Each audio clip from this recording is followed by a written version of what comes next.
Jeffrey and Bogg are playing a game of chicken with real chickens. They've landed in Texas in 1890, and in the farmhouse associated with that chicken coop, Mrs. Eisenhower is having a hard time trying to give birth to future General and President Dwight David Eisenhower. A fellow who's there to try and help says the nearest doctor is 2 days' ride away. Mr. Eisenhower went to try and fetch him, but mother and baby will likely be dead before they get back. Well, why just call one? Call one? What do you think, there's one just standing out there in the field or something? No, I mean call on the phone. Telegraph. No, telephone. Haven't you ever heard of it? They explain what the telephone is, and he listens intently. Pixelated. That's it. A classic case of pixelation if I ever seen one. You don't understand. You see, we were just going to try to...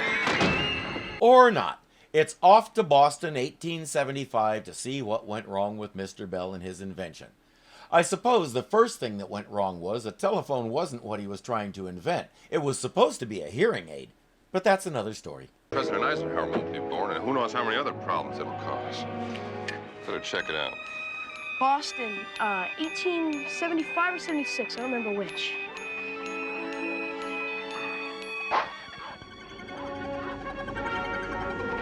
When he started hearing the music, the old boy realized he was the one who was pixelated. They land in Boston just as something scary is about to unfold.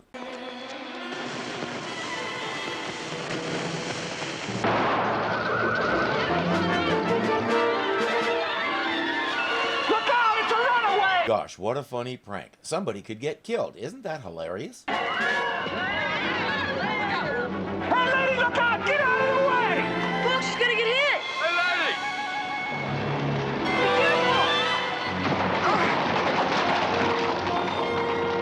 lady! Bogg can't believe she didn't heed all those warnings. He says, "What's the deal? Can't you hear?"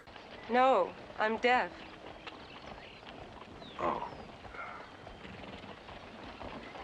I'm sorry, I didn't realize. Bogg, she can't hear you. She's got to see your face so she can read your lips. Her name is Mabel Hubbard, and she's a student at Boston University. Bill teaches the deaf there, so we're all going the same way. How about that? She keeps saying, "I've caused you enough trouble, just let me go to class." The least you could do is let me walk you to school after I saved your life. Well, okay, as you wish. She's cute, isn't she? Kind of shy, if you ask me. Well, I like 'em shy. You like him, period. He's not wrong, and neither is Bogg. There's just one problem, and it'll take him a little while to remember it. Mabel Hubbard married Alexander Graham Bell. Bogg might want to keep this one at arm's length. Father, what are you doing here? You've been, young lady. You're now late for class. You know my stand on punctuality. Never late, never sorry.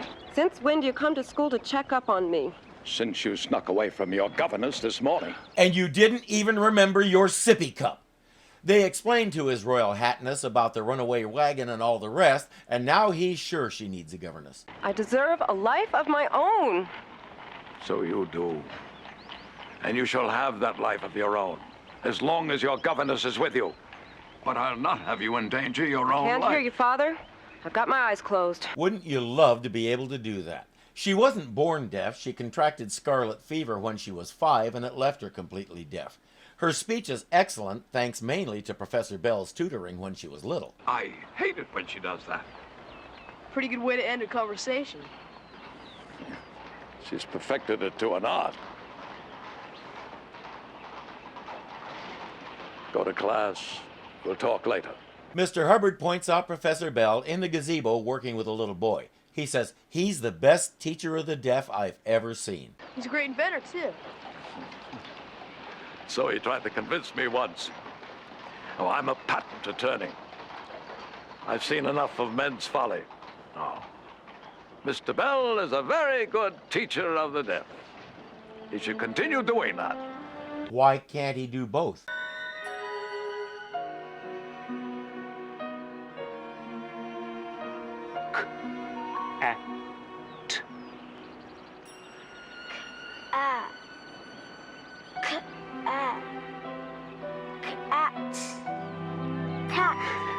Good, Georgie, good. He was very good at it. Several of his inventions, like that glove, involved better ways to teach deaf people how to speak. So I repeat, Why can't he do both? And by the way, Georgie was a real person. Pretty much everything we saw there really happened.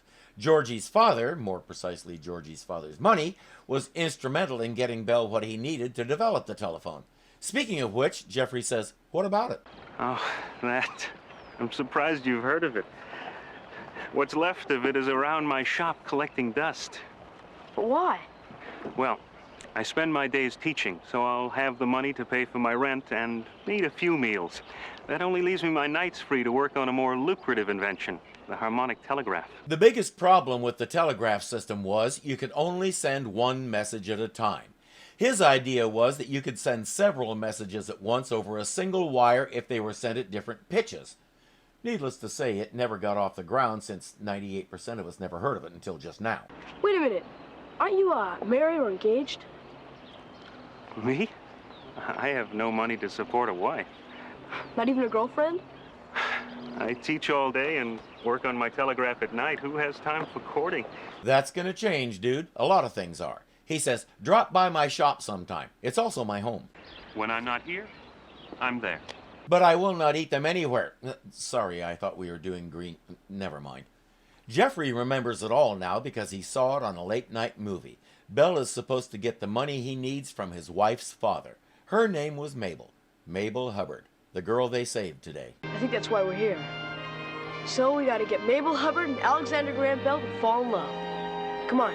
Yeah, Mabel is a wallflower and Bell is a workaholic. Piece of cake.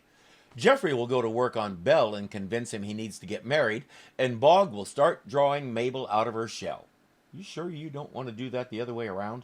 My experiences with men are limited. You don't need experience? I just want to be friends. I thought maybe we both enjoyed taking a ride and getting something to eat. Alone? You mean me and you? Why make it sound so terrible? But I promise if you don't have a good time, I'll take you right back. You and me alone, plus the dozen or so other people that will be eating at the same place. Pretty scandalous, huh? She tries to protest that her father won't allow it, but he's not at home to ask, so he can't say no. If he starts yelling at you, all you gotta do is close your eyes. I get away with a lot when I do that. I noticed. It's a cute trick. Well? Uh-oh. Don't go there, Bogg. Remember what the goal is. Bell and Watson are explaining to Jeffrey that all the money Georgie's father gives them is supposed to go into the harmonic telegraph, not the telephone. So since it doesn't work anyway, it's been collecting dust. Tomorrow you're gonna meet a woman who's gonna solve all your problems. A woman? Oh, you remember them, Alec? They're soft, they wear dresses, their voices have a higher pitch than men's. I think we used to take them out on dates once in a while. I remember. Jeffrey says her dad is a wealthy patent attorney. Bell says, not Mabel Hubbard. I used to teach her. She's just a little girl. Not anymore. She's all grown up. Well, it really wouldn't work anyway because I've already asked Mr. Hubbard for financial support. He was not interested in my invention. But Mabel can talk her father into anything. You convince her, she'll convince her father. Her father invests. The telephone becomes the invention of the millennium. You've got a sweet, beautiful wife. Everybody wins. I would never use a woman to obtain money. Don't forget the money. Just see her because you're a lonely old grouch and her company would probably do you some good. Watson also has a point. Bell says, I'm too busy. Jeffrey says, carve out a block of time because she's coming over tomorrow. We hope Bogg is arranging that right now. We have a bit of a historical glitch here, but I understand why we're doing it. At this time, Bell was still Mabel's teacher. In fact, she and Georgie were his only students. He devoted most of his time to his lab. So he knew how grown up and well-rounded she was. Now, in this reality, that's not the case. But we can get away with it on this show because we established a long time ago that small details like that don't matter. As long as we get them together so he can afford to invent the telephone, history can take some small liberties with itself. I shouldn't be doing this. I promised myself I wouldn't see men anymore. Why's that? Well, I'm deaf. Men aren't interested in a deaf wife. You're not supposed to be getting involved with Bogg. He's supposed to be making friends with you so he can hook you up with Professor Bell. So this shouldn't count. Oh, that's not true. I'm afraid it is. Well, a lot of men approach me because they find me attractive. But you ought to see how the looks on their faces change when I tell them I'm deaf. Suddenly, they don't come around anymore. He does manage to tell her that there's someone she should meet, and he already knows she's deaf. She's shocked to learn it's Professor Bell, but before Bogg can follow up... Oh, I'm sorry! Here, let me clean that off. I'll get some water. Let me get some water.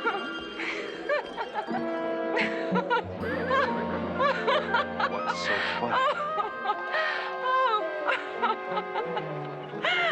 Don't do it, Bogg. Remember your mission.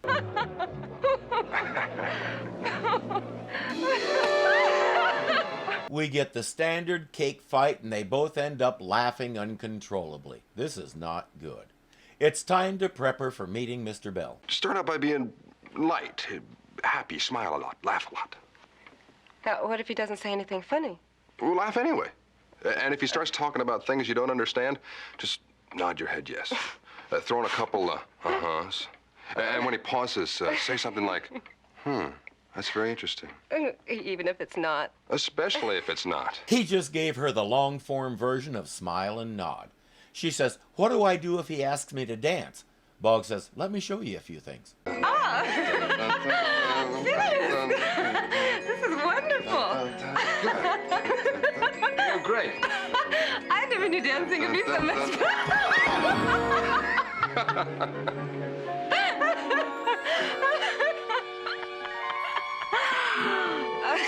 That last step was murder. Oh, no. Don't do it, Bogg. We all know he's not going to listen to me.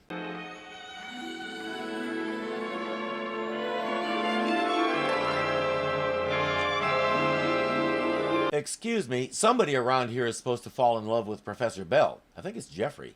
And by the way, Bogg, she's 17. You know, underage. At Bell's doorstep, they agree it was a mistake and shouldn't happen again. Here we go. How nice to see you again, Professor Bell. Jeffrey was right. You have grown up. Step 1, dazzle her with your clever repartee. What an amusing thing to say. I didn't mean it to be amusing. May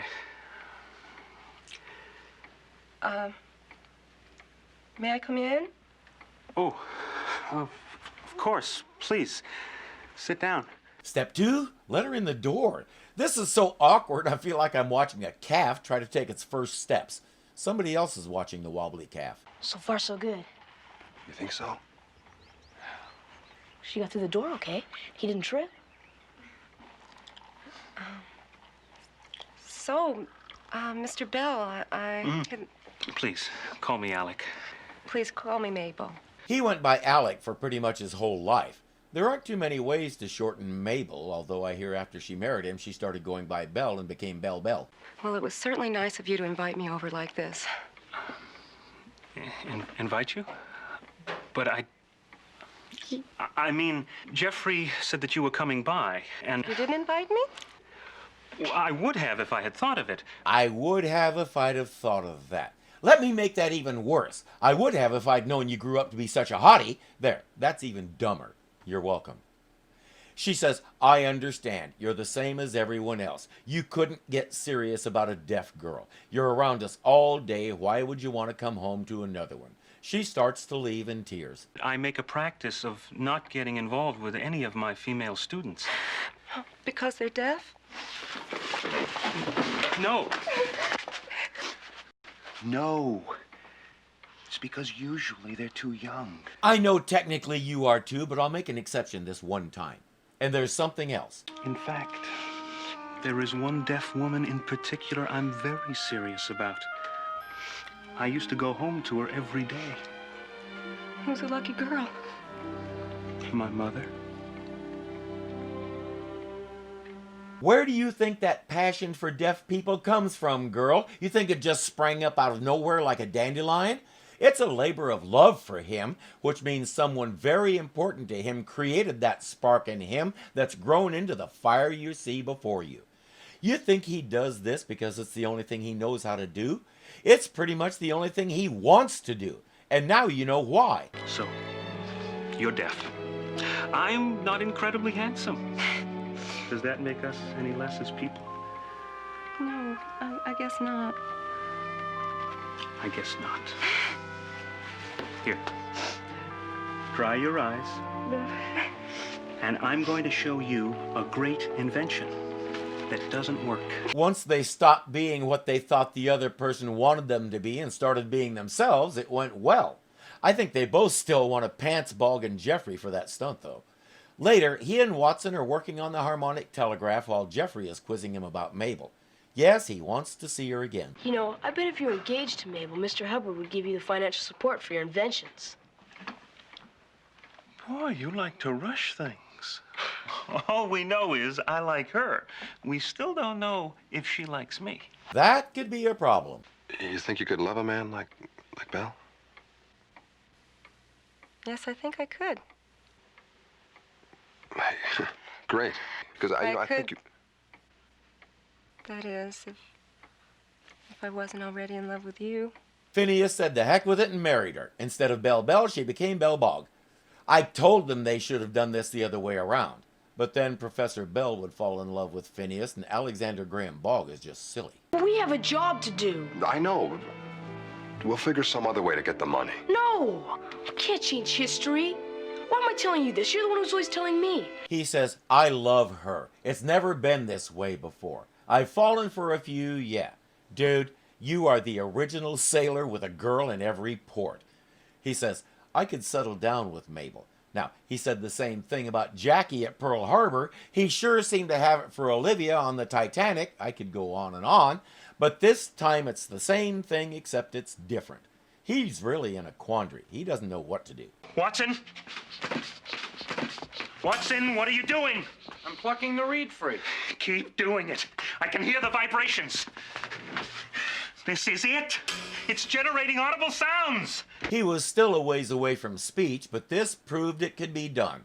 The microphone hadn't been invented yet, and Bell's phone essentially pioneered some of the techniques used to develop the microphone as we know it today. In a very real sense, invention was the mother of necessity.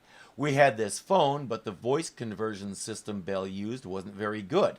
Now that we had this wonderful new invention, we needed a better way to hear each other. And two whole new fields of endeavor were born, one in communications, the other in sound reproduction, i.e. the microphone and the speaker. Bell himself developed early forms of the speakers we still use today, but a truly workable and reliable microphone would have to wait for America's other best-known inventor, Thomas Edison. The telephone has been born. But for a while, a long while, it'll remain an infant.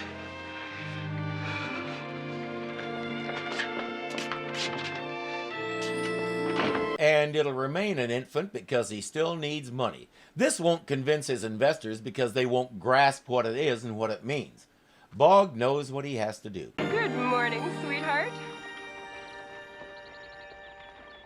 Mwah. There's something wrong? With me? No. Couldn't be better. And he goes into the act. I'm not the type who settles down. I like to play the field. You're getting too attached, and I don't like that the whole bit. She's starting to cry, but somehow he pushes through it and gets it done. You're just another pretty face to me. You don't mean any more to me than the girl I met last week or the girl I'll probably meet tomorrow.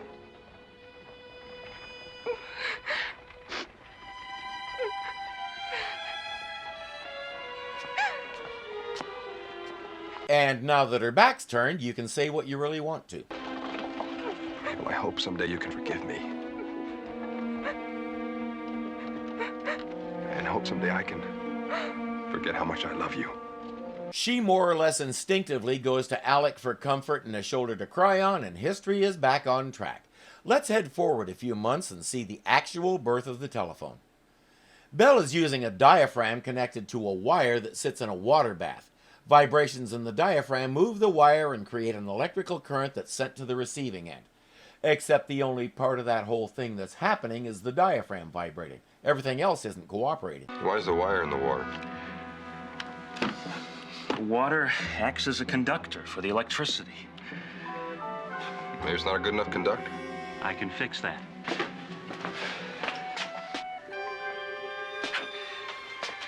This acid will make it a better conductor. A little salt works too.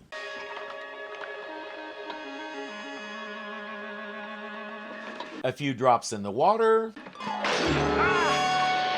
Mr. Watson! A few cc's down your pants. Come here, I want you! Mr. Watson! It works! It works! Watson, wake up! It works! Mr. Watson! Come here, I want you! And it works. It works.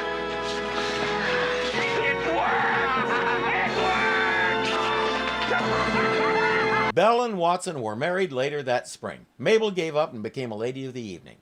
The telephone exists. Baby David Dwight Eisenhower is born. At least that was what his mother planned to name him, but for some reason when she filled out the birth certificate, she switched the names. And this part of history is as it should be.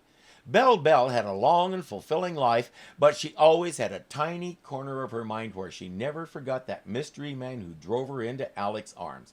His name was Bug something or other, as she recalled.